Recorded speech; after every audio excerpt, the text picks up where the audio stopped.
welcome to Friends of the Show. I'm not even sure if that's how we're opening it, but that's how I just did. Thanks for coming back, Nick. I appreciate seeing you again, man. Yeah, thanks for having me. I mean, it's been probably a year and a half since the last time we connected. Definitely a lot has changed. It's good to see that you're still running podcasts. Yeah, not sure if that's good or bad, but I'm still here, right? Mm. So Yeah, what's new? What's changed? I mean, there, like you said, it's been a lot since last time we talked. So if you want to just catch me and catch the 2 to 3 listeners up on where have you been, what you done. yeah. So over the last year and a half, I think last time we talked, I was still working with Numa Media, which is just a web dev SEO agency, and I was a fractional CMO for them as like the majority of my job, and I had a lot of clients. But I had been self-employed for like 2 years up until that point. Just kind of came where I was end up working like 60 to 80 hours a week on a lot of random things, and it not necessarily that I wasn't making a living off of it, but I wasn't making a living that was warranting working all of those hours, and I just kind of hit a burnout wall. I was like, all right, I'm gonna try and find something a little bit different that brings me a work-life balance back, which is a huge, just like I guess it was something I was looking for. I used to have a lot of hobbies. Notice I lost my hobbies, but I ended up transitioning jobs for the sake of that. Just like open up some more space, which brought me to Grand Rapids. Lived there for the last year and a half, and then recently, as of like 4 weeks ago, um, back in the self-employment game. So a lot of stuff has transitioned. Did take the full-time job for a little while and had a cakewalk of a life, but yeah, it's for the last year and a half, there has been like a lot of jumping and bouncing around, but I feel like I'm just back to where I started, which isn't necessarily a bad thing. That's Nick Gedda, a fractional CMO turned art dealer and now a marketing lifecycle manager. In this episode, Nick shares the importance of listening to your body, the benefits of a daily creative practice, and embracing the unknown and staying open to life's unexpected opportunities. Nick is from season 1, episode 1, the first ever guest to this podcast. This is episode 2 of Friends of On Marketing, recorded on January 12th, 2024. This is a show where I bring friends, guests of On Marketing back onto the show to talk anything. Emphasis on the anything. I want it to get weird. Thank you for being here, and make sure to follow and support my friends. Their work is important, and so is yours. So if you haven't been on Marketing and that's something that would interest you, please reach out and maybe you'll get a future Friends episode. Speaking of On Marketing, next week's episode is 57 with Ashley Fabry, where she shares marketing's role is to create a memorable first impression, and the purpose of life is relationships, making them and keeping those connections. Before we get back to our conversation today, let's get this out of the way. All opinions shared in this podcast are the individual views of the host and friends, guests, not those of their employers or associated organizations.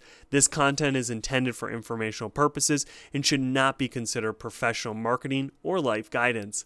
Listeners act on the information provided at their own risk. Thank you for being here. I love that. So was there a specific point that you realized this like work-life balance, or was it just the accumulation over time that it was like, I need to find this balance? I think there was just too much stress around work where it was like carrot was in front of the nose. Like, okay, the harder I work, the sooner I'll have like space to open up and be able to get back to doing these things that I really love to do. And it was just like the harder I worked, the longer that timeline seemed to be getting. And so there wasn't really like an endpoint in sight that I saw of like, okay, if I can just get here, it's going to open up that time. Like it just, every time that you solve one problem, three more get added, or it just gets harder and harder and harder. And I think I just hit a point of, yeah, like essentially burnout where I was like, I have to just make a change, and I'm willing to do something quick in the short term. Which is like, even when I took the full-time job, I knew that that wasn't a forever thing. It was just like, get me out of whatever this situation is now to let me reground and reset and be able to like move forward without having stress involved. What I know you like you kind of said it's all like a year or so since then, but like, is there anything that you're thinking differently of, like maybe not what you would have changed, but like now it's like anytime I feel this, like I'm going to, I mean, you're doing your own thing now, so a little different, but is there any like takeaways you look back, insights that you like live differently now because of that No, experience? I think the part I love so much about it, it was just like it was a reaction based on feeling of quality of life, right? There wasn't like, Hmm. oh, if this triggers it, then I have to make a decision. It's like, well, when enough is enough, you'll take action, right? And I think allowing that ability to be fluid in those moments is actually a lot nicer because it opens up the opportunity for change, obviously, but not so obvious. It opens up a lot of opportunity to like stick with something while it's still hard and like really like squeeze all of like the last drop of juice out of that thing for what it is, for what it has done for you up to that point. Um, so I just kind of see things that way of like see it through until there literally is no other option except for an exit. And then when it's time to exit, just you don't need to plan, just take the action to do the thing and something else will happen. It's very rare that you feel like you're actually in a rut. If you're doing action to get out of it, you at least feel like you're making some kind of forward progress. And the only time you actually feel stuck is if you're not doing anything to get out of it and you're just kind of dealing with it on a day-to-day basis. So yeah, I don't think I've learned anything other than like taking action's obviously going to get you out of the rut, but allowing the way that you just like feel about things to drive whether or not you take action, like just having like gut intuitive sense is a pretty good reader. Yeah, no, if someone asked me that same question about my own experience, I would have the same answer. I don't know if I have specific insights or whichever, but I do think I've just become more aware of the complex situations of do I stay or do I go, quote unquote, because it's never truly definable that you should have left at this point. Because to your point of squeezing the orange, I mean, someone could argue even after you squeezed it to what you think all the juice is out, I'll come by and squeeze a bit more if I just squeeze it harder. So it's almost like this. And I think about my newsletter, even this podcast and all the things, it's like, man, starting is hard, but knowing when to end is almost even harder, like just for me, because it's like I want to keep going. To your point, like things will change if I keep doing motion action, like it should get better. Where like certain times, to your point of the body or the intuition, it's like the body keeps a score, like it knows when you're stressed. And that was in my previous role, my previous example, it was like my body was screaming panic attacks, anxiety attacks, chest raging for 3 weeks straight. It's like, Jordan, how stupid do you have to be? So did you like notice any of those things of like looking Oh, back, it's like, man, my body, or there was signs that I yeah, of missed or course. Like I think stress is a big thing. It's like you're stressed for whatever reason, but like it does become physical. But I think there's something to right, like even those are pieces that you can work through if there is something that's self-serving on the other side of it. Like those pieces aren't always a negative. Sometimes it just means that like there is something really big going on and you have to deal with it or figure it out, but it doesn't always mean it's the end. It just means like it's a hump in the process.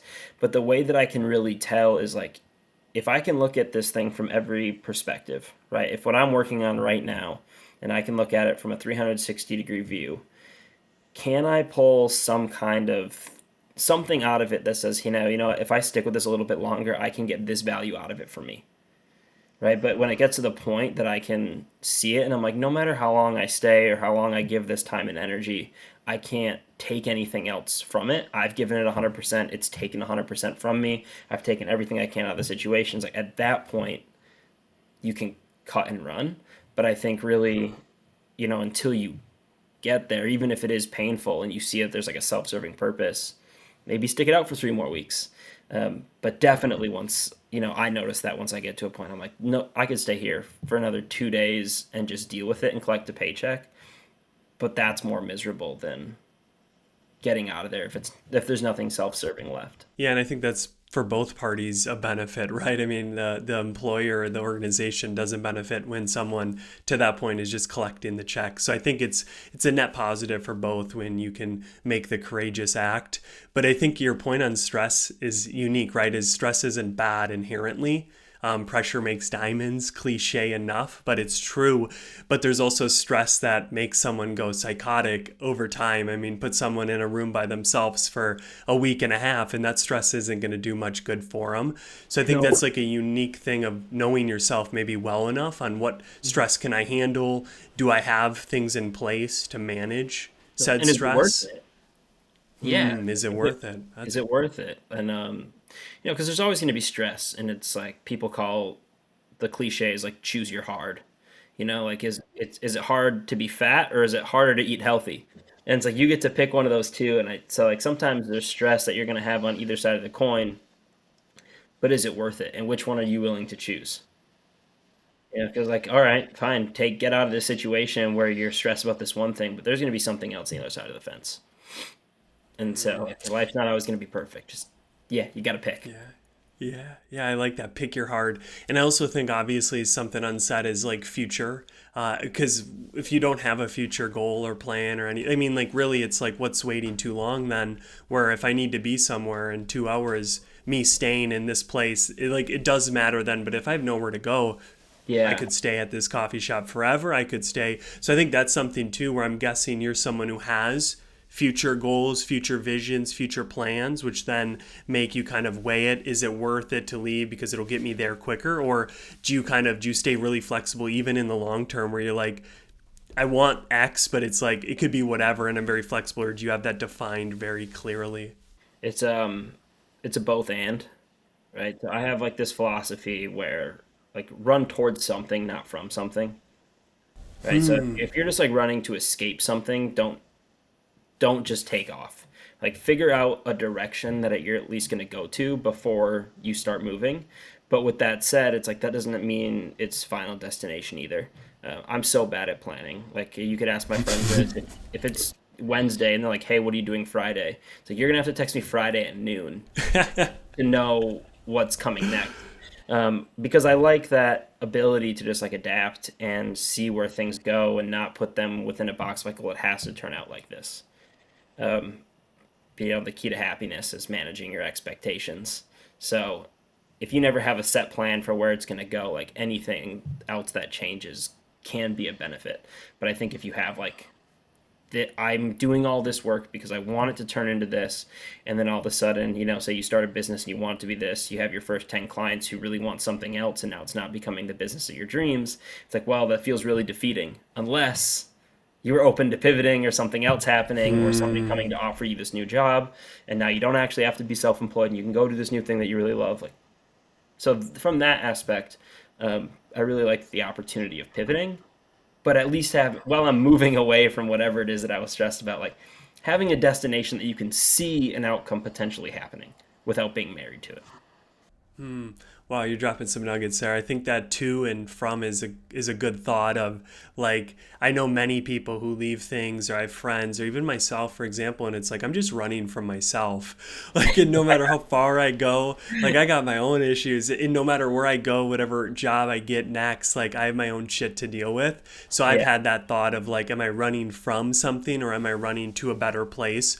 And kind of thinking through that and just the other thing that I picked up on there was living kind of spontaneous, right? That's a very unique way to live. And if you think about optionality, it's actually the best way to live because you always have the most options. Not saying like never schedule anything or whatever, but kind of being okay with no preferences to your point of expectations. It's just this space that has more options because it's not like I have to do it this way and have it that it's like no, anything can happen. I'm kind of ready for it, and this spontaneity or whatever the correct word would be is good, and it's not bad. Even though I think most run from that with structure, with rigidity, or with other things to defend against it. Yeah, I mean, so on topic but off topic at the same place. So where I pull that from, and like the reason that I have really like just implementing that way of living into my life. I've always been a creative, like in some sense of the word, my entire life. I mean, I played guitar and drums when I was a kid, like from a very early on. Picked up music. I was in art classes. I went to film school. I am in photography. I mean, there's all these things I've done recently. Last year, I've started to take up painting, and so I paint every single day. Um, Part of that process is that when you plan a work that you want to create to look a certain way, as you build it in the process, as you build it, you realize that, like, okay, maybe you don't have the right materials, like for painting specifically, right? Maybe I don't have the right materials. Maybe I don't have the right colors. Maybe I don't have the right kind of medium to put the painting on to make a texture look a certain way. Maybe it's not the right size. Maybe I don't have the right skill set to even accomplish what I want to. And it's like, okay, you had this vision in your mind, but as the process goes on, you realize that now you need to like pivot these certain pieces. And at the end, what you planned to do and what you created is usually always very different, both equally good. Um, But if you were looking for what you planned the entire time, throughout the process, you would never be able to do something different to actually get to where you were going. And early on, like I say all this, like early on in my painting, that was really, really tough. And so I was miserable. I was like, I can never make this thing. I can never complete these paintings. All my paintings suck. They're garbage.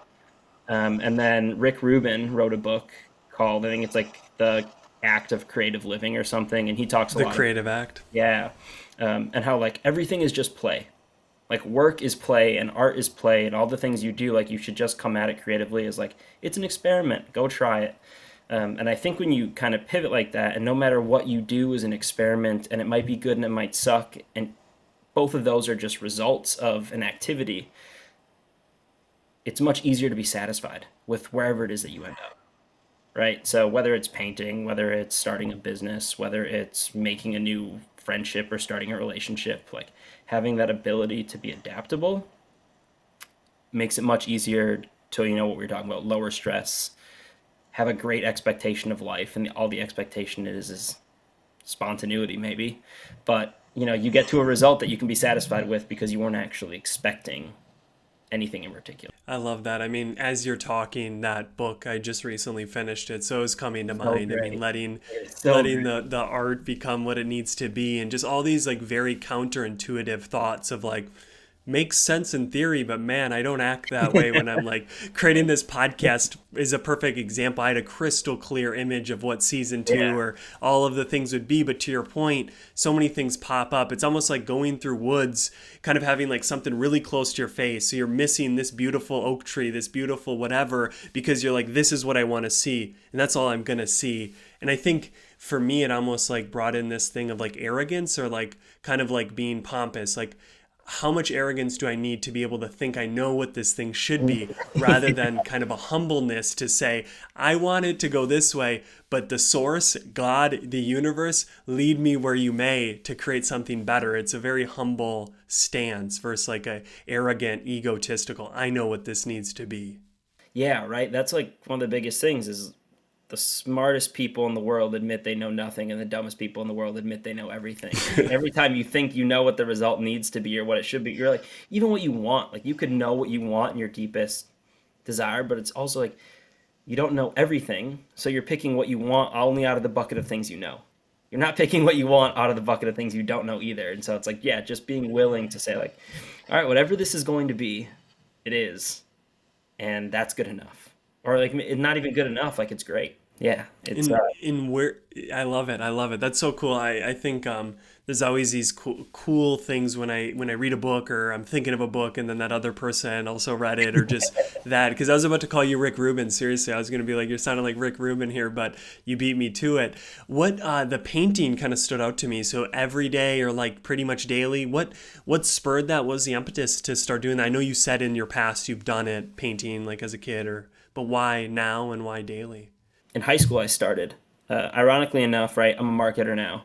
When I was a sophomore in high school, I took a marketing class. And day one, I was 15 minutes into the class, and the teacher was boring. The topic was boring. I was like, screw this, I'm not taking this class. Walked to the office, got switched into Art 1. I was like, okay, so that was my first art class. And it was like, I took art one, I took art two. We have like 2D design principles. And then my senior year, I ended up taking like an AP 2D art class where we got to put together this portfolio. It was college credited. I was going to art school, which was nice. So it gave me a few credits going into there. But there was so much art in my life. And the day that I left high school, I never touched a pencil, a marker, a brush to canvas, like at all. It was just like gone. I picked up a camera, and so I did a lot of photography, which was great. But even that was kind of off and on. It wasn't like a heavy practice. It was like, hey, it's been 3 weeks. We should get out and just take some photos and let that be that. Um, and so, like I said, I lost all my hobbies. I gave a lot of effort into school. I gave a lot of effort into my job. I wanted to be a great marketer. I was working these crazy hours. When I had free time, I was either at the bar or I was watching Netflix. Like that was kind of it. And, switching jobs, when I did, I was like, oh shit, I have so much free time. And like, I don't even know what it is that I like to do anymore. So I started with writing and I did a ton of writing. I would write every single day and just kind of creatively like put my thoughts out there. And I had a friend visit me who she's an artist and was like, I know you haven't painted in so long. I'm gonna bring materials. We'll get what we need. We're just gonna like sit down. I'm gonna make you paint. And so we did that. We just like we had wine. We sat down and for like 8 hours we just painted. Took a piece start to finish, and I was like, I'm back. And so that was like last. That would have been last late November, early December, in 2022.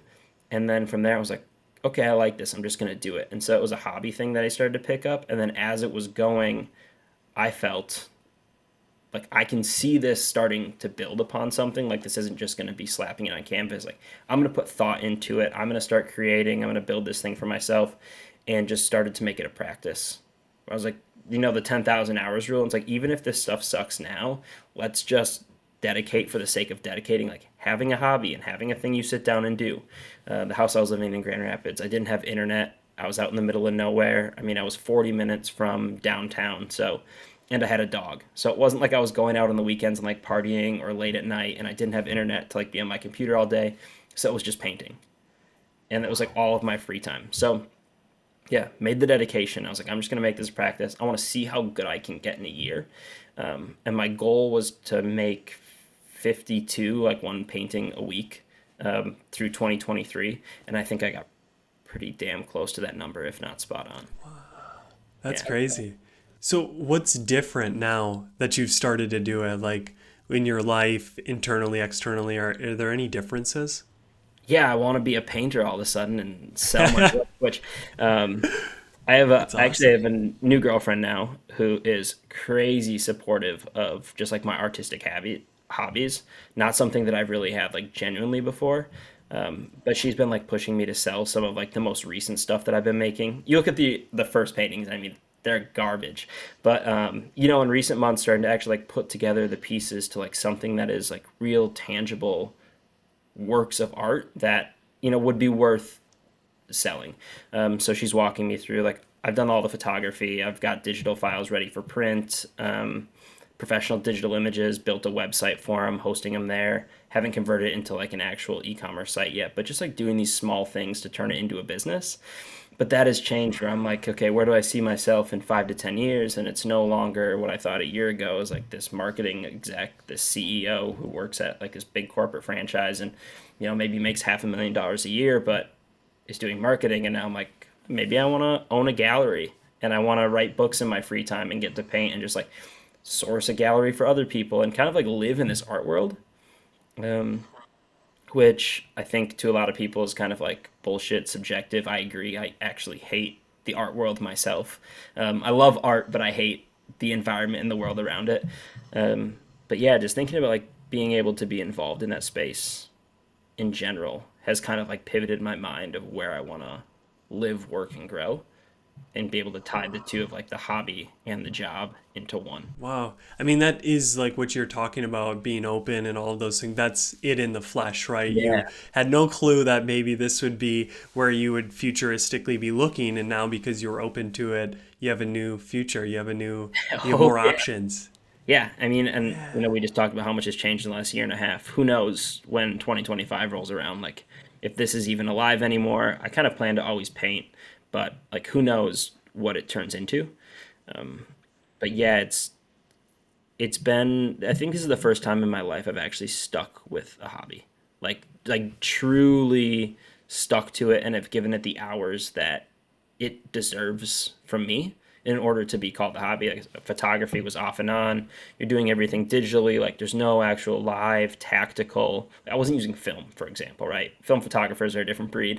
It was never me. I was just kind of hacking it up, seeing how much I could tweak a picture to make it look good. Music, I quit that at an early age. Like again, never gave it the time and energy it deserved, and this is finally something that I felt like I'm just giving into it what is required in order to turn out a result. Yeah, I mean, I don't know if I'm stealing this from Rick Rubin's book, but I believe we all have an inner artist within us. I believe we all have that. I think we all can be artists. It's a way of being, not, someone who does something. And it was a long time since we had our last conversation, and you were in maybe a more dimly lit room, but you Hmm. just feel more alive. Like you feel a little more like, and I know like we're, 5, 7 hours away. I'm in Green Bay. You're up there. I can feel it. I can just feel this, like this energy, and not like this, like false hype or like, I'm going to be the next, Picasso and, this year. It's like, it's just like you feel more free. You feel like you're kind of in stride, quote unquote, which is really cool to just hear and see from our last conversation and I, where I you are today. appreciate that. Yeah, it's hard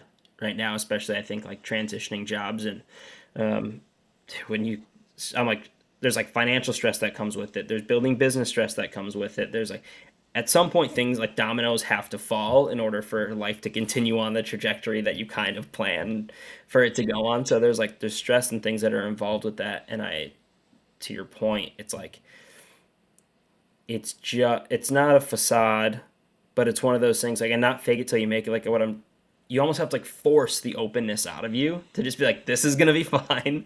Everything's okay. Let's just run it. My mom was over the other day, and I was like, man, I probably should like make a few phone calls today and do some stuff. And she's like, screw it. Go paint, write, spend your free time, walk the dog because you're gonna get busy again someday. And if you don't use this time for what you want to right now, the second you're busy, you're gonna wish that you had. And I was like, all right, Hmm. that's all the permission I needed. I'm like, I'm off. I'm spending my days doing what I want. But yeah, man, it's really fun to be able to like lean into a thing without a plan. Just like totally um I mean foolishly, ignorantly, whatever you want to call it, like lean into something with absolutely no plan and just be like, let's see what this ends up as. Um, to our point earlier, is really freeing. When there's no plan or there's nothing that you have to hit in order to be successful. Everything you do is just like creating the opportunity for what's next, and you don't even know what it is. So, yeah, it is high energy. To be able to do, like, you have to have high energy. If you're negative about it, it's not going to work. So, yeah, Yeah, I love it. And I even think to that point of like, even when we put things upon us, benchmarks or things, it's all artificial. It's all stupid when we yeah. look back 20 years from now. To, Uh-huh. to be honest, I think there's obviously, things that I'm hearing from you of this habits and those, I think that's always crucial because like for me, for example, I've meditated daily for 5.5 or 5 years now. That's something that no matter what, right? Like you can't take that out of me now. Like it's become that habit. So that painting daily, writing, I write, 15, 30 minutes daily. Like that just becomes habits and no matter what, you can use that to be better. And I think those are the metrics I've started to like look more at rather than follower count, amount that I make because my journey is not similar to yours, but it's similar in the sense where I was making beats. I made a beat a day for like a hip hop beat a day for like a year. I was doing that hardcore. I, was connecting with producers that were on Gucci Mane's album and I was creating content because nobody created content for the producers. It was all about 21 Savage and not Metro Boomin at that time. Yeah. And I found though that content, this marketing was cool. I enjoyed that. I had a knack for it. And it's like if I was never open to that, then I would still be making beats, likely not anywhere successful with that. But because I was open to pivot to your point, I was able to kind of say, hey, this wasn't all for null. Like I got things through it. I became different. And I think that's something too is not enough people do different things to get these new experiences, which then just keep feeding you to be different, to be more expansive, to have more multitudes. And I think that's why I enjoy conversating with you is because you're someone that has a lot underneath there where we've all had conversations with someone. They might be really good at whatever they do, but it's like, damn, you don't do anything else. You really have like not this kind of granular experience to talk to me. And I struggle with those individuals. So I really enjoy kind of the similarities, but the differences in both of our paths and all these principles that are underneath it that we're kind of pulling threads out. I always enjoy to do that like meta analysis on what's actually happening. To your point, you brought up, right, like it's the inputs that matter on a day-to-day basis. And there's so much talk, like especially in the new year, it's so relevant right now. Who knows when this comes out, but I mean, today being January 12th, like everybody is setting goals, but nobody's setting inputs to those goals. Like, great, you can write down goals of where you want to be in 3 months from now, 6 months from now, a year from now. But if you don't have the set inputs to do on a daily basis, like how are you going to get there? And so it's like you can lose 10 pounds, but not if you set a goal of going to the gym 3 days a week. And I think that's something that's just lost in this idea of just like daily routine, like you said, like meditating. It's almost then it doesn't matter where your goal is if you know that the input is positive for your well being. The goal can be anything. Ryan Holiday posted on LinkedIn today. I don't know if you're a Ryan Holiday follower, but it was like, yeah, it's insightful where he was like, it's the new year, but the new year doesn't exist. Nothing changes from yesterday to today. Like it's all the same thing. You're rushing to wrap up a quarter or to implement these new practices or change all of this stuff at the start of the year. It's a made up timeline. Like the days are the same. Nothing like there's no need to all of a sudden like hit these goals or meet these deadlines. It doesn't exist. And so, yeah, I think I like your just wanted to touch on that point, like you brought up, like your inputs on a day to day basis bring you to your goal, whatever the goal ends up becoming. But there's no reason to rush or to like force yourself down this rabbit hole of what it must become, as long as you're doing the work.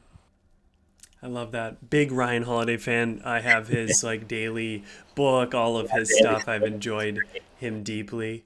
Uh, yeah, I think something that I realized early on through some of my teachers was establishing a protocol. So that would just be my daily tasks or my daily inputs, to your point, because it's really like I can't, like there's all this luck, all these things, externals that'll happen. Maybe I get a call from someone, they're like, can you be a CMO? It's like, sweet, my goal is now achieved. When it's like, rather than this input of like every day I'm going to reach out to someone or have a conversation once a week. And I think that is what I learned through that protocol is I want to be the best version of me at all times. So what inputs do I need to be the best version of me? So I need to meditate. I need to do my morning pages. I need to do all these things because I know without them, I'm a piece of shit to be around. I'm terrible. I'm agitative. I'm irritable, like all of those things. So I think if more people, to your point, didn't even think about where do I want to be in 10, 5, 6, 7 years, and it's like to be the best version of me, what do I need to do? Who do I need to have around me?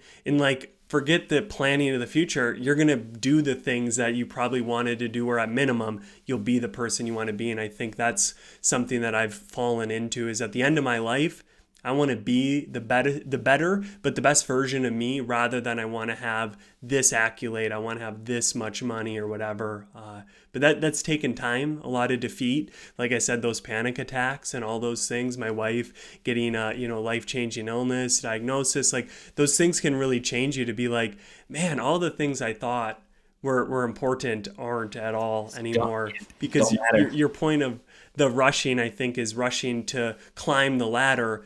There's this quote by Thomas Merton: you might get to the top of that ladder and realize it's against the wrong wall. So why not take your time to find the right wall, to then put the ladder on it and take your time climbing up it with maybe a few pals that are in it for the long haul with you. So Nick, before we wrap this up, I do want to just kind of like, what, aside from the paintings and all those things you did talk about, like what's next? What's kind of going on in your world? We talked a lot about the past, present. What about the future? Like where's Nick? Where are we going? We're not talking about goals right now, but where are Yeah. we going in the future? Um, yeah, I don't know. I think to what we just touched on, like it's a lot. Right now, it's just reps. Like everything is reps of like, don't lose. Like I'm starting pretty much essentially starting over, right? I have the job. I have the skill sets I need in order to like move forward, but I'm starting from a ground zero. So everything right now is don't quit what you were doing to get to this point of like just stay on the path. And so really it is right now it's like painting every day, um, just for again like my sake and also kind of keep the opportunity open for like okay let's see what this turns into. Doing a lot of LinkedIn work right now for the business, just trying to create a lot of content, reach out to some people, make some phone calls, just writing on a daily basis in general, something that opens up a lot of creativity for me and like how I think about certain things, change my perspective. Yeah, and so I'm kind of doing this balancing act of like trying to grow a business in one hand and then trying to become an artist in another hand and just kind of seeing which one starts to levy first. Um, I mean, if I can sell some paintings to keep me alive long enough that I don't have to put a whole lot of energy into the business, great. If I have to put a ton of energy into the business and the painting stuff doesn't happen for 10 more years, who knows? But I think those are the two avenues that you can expect me to put a lot of time and energy into. Is just like trying to build companies and get to be creative in the skill set that I currently have, and then try to grow a new skill set in another hand and see what it can become. I love that. I love that a lot just because again it just I'll take encaptures that. whatever the right word. Just all that thing of being flexible, but also to your point, you're always taking action, you're moving forward. You're not just only, going to be a starving artist, which is a fine approach as well. I can imagine that could be successful is just put all the marbles in one. But I lean I'm towards gonna the sell the way that you approach paintings. it. I'm gonna sell the paintings for too much money to be starving. So that's we'll cut back Hey, on there it. we go. There we go. But I do like your answer because it's a very anticlimactic answer, and it's an answer I give a lot. It's like, what's new? What are you gonna do? And it's like, just keep the train moving. Like, Yeah. keep ticking the boxes. The Seinfeld, put that X on the calendar every day, and let's fill a ton of these calendars, and then see where we're at. Make a decision, make some pivots or whatever. It's a very unfun answer, but I think once you get your things in your ducks in a row, it's the answer that you should Well, have. That I let's mean, just it's keep the it going. most fun answer. It's the most fun There answer. you go. I like that. I like that. I remember in like 2017 when I first got into blogging, I was just like kind of starting it, trying to get like my voice out there, my thoughts. And I wrote one blog that ended up putting in a book I wrote in 2020, which was not knowing anything is the best place that you can possibly be, right? Like having no idea what you're supposed to be doing is the best place that you can be because there's no box that you're confined in order to like act. The more you know about something, the more you think you have to follow the rules of what you know, and it kind of like stifles the room for that opportunity. Um, so to what we're just talking about of like not knowing what is next is probably the best spot to be in because there's no expectation. Every single opportunity is open. Something massive could happen tomorrow. I got a buddy whose phrase is like, "Today could be your luckiest day ever, and you have no idea yet." It's like, yeah, you don't know, but if you don't have that room for it to happen, it can't happen. So yeah, it's the And most if you're fun not answer. doing Yeah, and if you're not doing those reps too, I always think of like sports. It's like you might get the call to the big leagues, but if you haven't been doing the work, you're going to suck in the big leagues, right? Like you're not going to do well. So I think it's like that duality of relying or hoping for luck, but almost acting as if there is no luck in the world.